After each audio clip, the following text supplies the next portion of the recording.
I'm about to set off on a great long journey. Well, sort of. I'm actually sitting on my exercise bike on the patio of my house here in Linlithgow in Scotland, and that's the birthplace of Mary Queen of Scots over there. So why am I doing this journey? Well, I was going to do a real journey. Scotland, end to end, cycling as near to the watershed as is possible on a bicycle for a man of my age. And then along came the virus, and that put paid to that idea. So I decided I would do a virtual journey over 23 days, cycling, if that's the right word, 1,000 kilometres.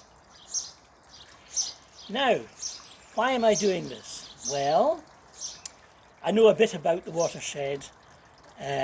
I've walked the whole thing, 1,200 kilometres of it, and I've written 4 books on the subject.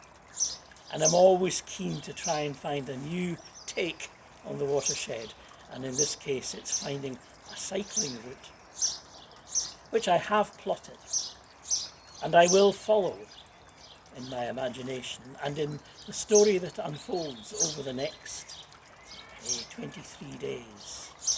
So the watershed's a big part of it.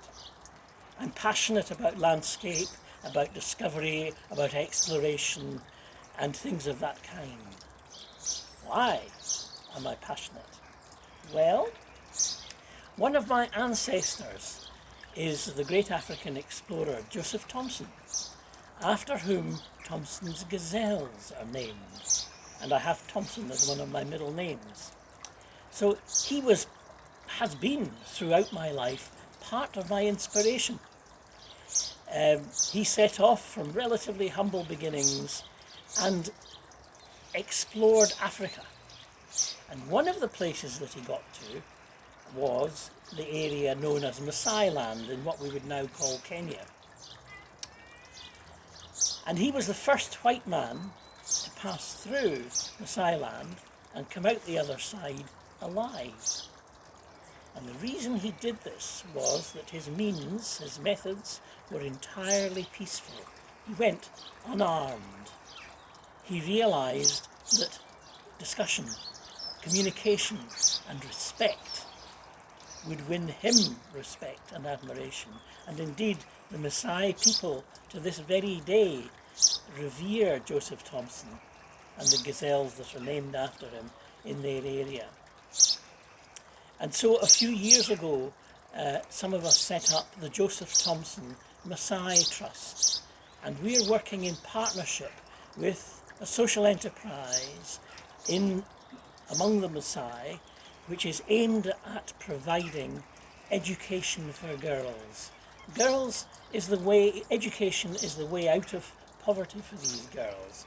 It will ensure that they are not married off early or have FGM inflicted on them. So education is a real investment in their future. So with that, I want to raise some money to support that project. We've been putting money into it for a couple of years now, and we will continue.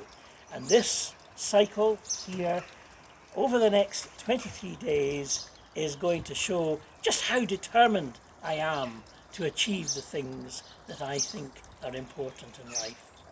Watch this space.